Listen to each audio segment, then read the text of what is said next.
Imagine कीजिए करोड़ों फ्लोरों वाली एक बिल्डिंग जिसका टॉप फ्लोर की खिड़की खोलते ही आपको स्पेस नजर आए और चांद आपके घर से नजदीकी शॉपिंग मॉल जितना दूरी पे हो। और अगर उतना ऊंचा बिल्डिंग होता भी है तो फिर एक बार सोचिए कि उस बिल्डिंग के टॉप फ्लोर पे एक एलिवेटर से जाने में कितना समय लगता। लेकिन क्या धरती पे करोड़ों फ्लोर्स का बिल्डिंग का कंस्ट्रक्शन होना पॉसिबल है? जानने के लिए इस वीडियो को पूरा देखें। इंसानों द्वारा बनाया गया सबसे ऊंचा कंस्ट्रक्शनों के बारे में क्या आप जानते हैं? दुनिया में इंसानों द्वारा बनाया गया सबसे ऊंचा और पहला कंस्ट्रक्शन था गीजा का पिरामिड, जो कि 147 मीटर यानी 482 फीट ऊंचा था। 4000 साल तक सबसे बड़ा और सबसे ऊंचा होने का रिकॉर्ड रखने के बाद गीजा पिरामिड की जगह इंग्लैंड के लिंकन कैथीड्रल चर्च ने ले ली, जिसकी ऊंचाई करीब 160 मीटर बताया जाता है। इसके बाद साल 1884 में 169 मीटर यानी कि 555 फीट ऊंचा वाशिंगटन मॉन्यूमेंट बनाया गया था। ऐसे ही ऊंची इमारतें बनाने की कोशिश आज भी जारी है। आज दुनिया का सबसे बड़ा स्टैचू किसी और देश में नहीं बल्कि हमारे देश भारत में है, जिसे स्टैचू ऑफ यूनिटी के नाम से भी हम जानते हैं, जो कि 182 मीटर यानी कि 597 फीट ऊंचा है। जबकि आज की तारीख में सबसे ऊंचा बिल्डिंग दुबई का बुर्ज खलीफा है, जो कि 882 मीटर लंबा है।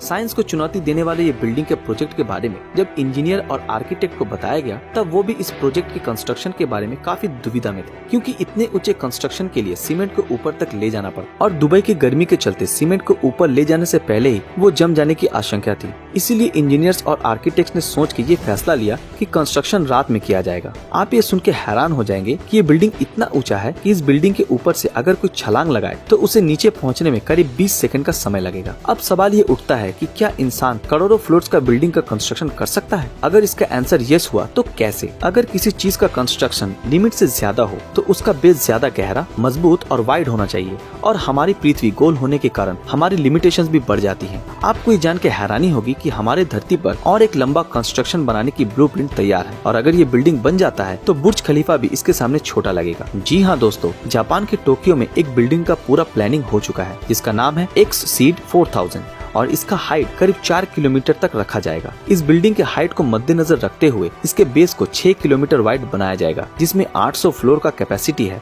और 5 लाख से 10 लाख लोग आसानी से रह सकते हैं। 4 किलोमीटर ऊंचा बिल्डिंग बनाने के लिए उसके बेस का मजबूत होना बहुत ही जरूरी है, क्योंकि हर बिल्डिंग का प्रेशर नीचे की ओर ज्यादा होता है। बुर्ज खलीफा के आर्किटेक्ट विलियम बेकर ने कहा था कि अगर हमें माउंट एवरेस्ट जितना यानी कि 8,848 मीटर ऊंचा बिल्डिंग बनाना है तो उसका बेस हमें 4,700 किलोमीटर चौड़ा बनाना पड़ेगा, क्योंकि इतना ऊंचा बिल्डिंग का बेस अगर कमजोर हुआ तो हवा के झोंके से वो बिल्डिंग घास के पत्तों की तरह ढेर होने में ज्यादा समय नहीं लगेगा। इन हवाओं से इस बिल्डिंग को बचाने के लिए इसका शेप स्क्वायर नहीं बल्कि सर्कुलर, ओवल और ट्रायंगुलर शेप देने के बारे में आर्किटेक्ट सोच रहे हैं।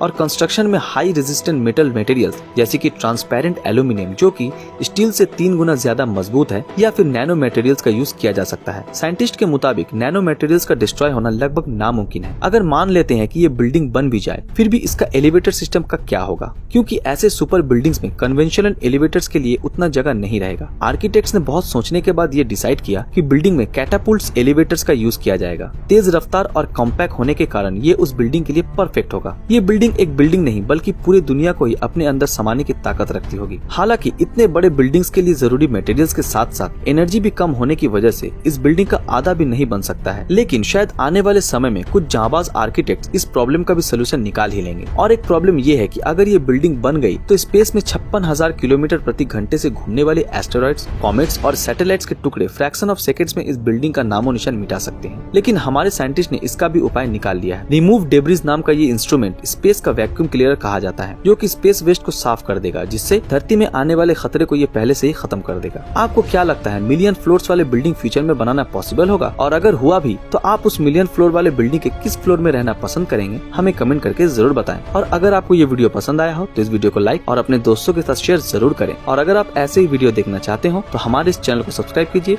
और बेल आइकन ऑन कर दीजिए। तो मिलते हैं आपके साथ अगले वीडियो में, तब तक के लिए अलविदा।